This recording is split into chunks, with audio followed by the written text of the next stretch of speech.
হঠাৎ করেই খুব মোরগ পোলাও খেতে মন চাচ্ছে, কিন্তু বাসায় তেমন কোনো মশলা নেই। তাই ভাবলাম আজ ঘরোয়া মশলায় মোরগ পোলাও রান্না করব।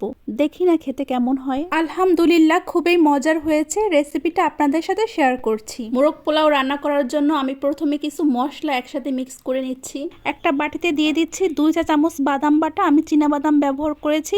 এরপর দিচ্ছি 2 টেবিল চামচ আদা রসুন বাটা, আদা রসুন একসাথে মিক্স করে বেটে নিয়েছি। এরপর দিচ্ছি 1 চা চামচ মরিচ গুঁড়া, 1 চা চামচ ধনিয়া গুঁড়া, 2 টেবিল চামচ টক দই ও 2 চা চামচ দিয়ে দিলাম টমেটো সস। স্বাদ মতো লবণও দিয়ে দিলাম। এখন সামান্য একটু পানি দিয়ে আমি সব মশলাগুলো একসাথে মিক্স করে নিচ্ছি। খুব ভালোভাবে মিক্স করতে হবে যাতে মশলাগুলো সব একসাথে মিশে যায়। মশলাটা মিশানো হয়ে গেছে, এখন আমি রান্নায় চলে যাচ্ছি। চুলায় একটা হাঁড়ি বসিয়ে এর মধ্যে দিয়ে দিচ্ছি পরিমাণ মতো সয়াবিন তেল। এরপর দিচ্ছি 1 কাপ পেঁয়াজ কুচি। এখন পেঁয়াজটা আমি ভালোভাবে ভেজে বেরেস্তা করে নেব। পেঁয়াজ বেরেস্তা হয়ে গেছে। এখন এখান থেকে অর্ধেক পরিমাণ পেঁয়াজ বেরেস্তা আমি তুলে রেখে দিচ্ছি, যাতে পরবর্তীতে ব্যবহার করতে পারি। এখন হাঁড়িতে যে পেঁয়াজ বেরেস্তা ছিল এর মধ্যে দিয়ে দিচ্ছি 2টা দেশি মুরগি। আমি মুরগিগুলো আগে থেকে কেটে ধুয়ে পরিষ্কার করে রেখেছিলাম। আপনারা চাইলে এখানে ব্রয়লার মুরগি বা সোনালী মুরগিও ব্যবহার করতে পারেন। এর মধ্যে দিচ্ছি কিছু দারুচিনি ও এলাচি।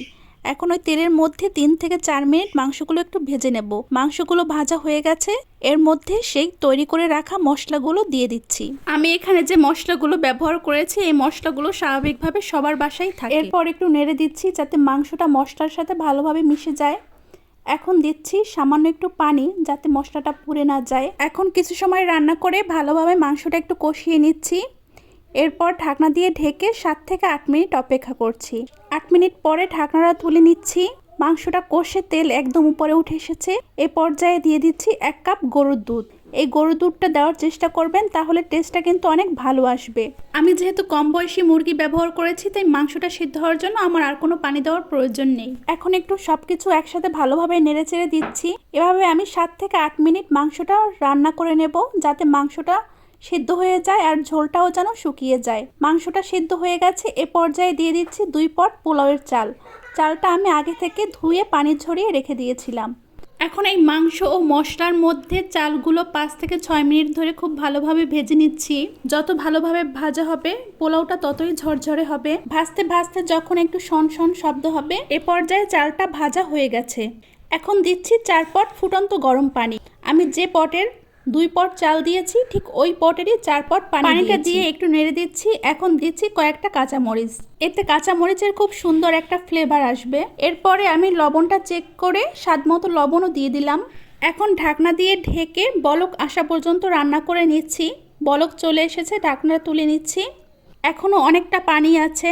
আমি কিছু সময় রান্না করে পানিটা শুকিয়ে নিচ্ছি।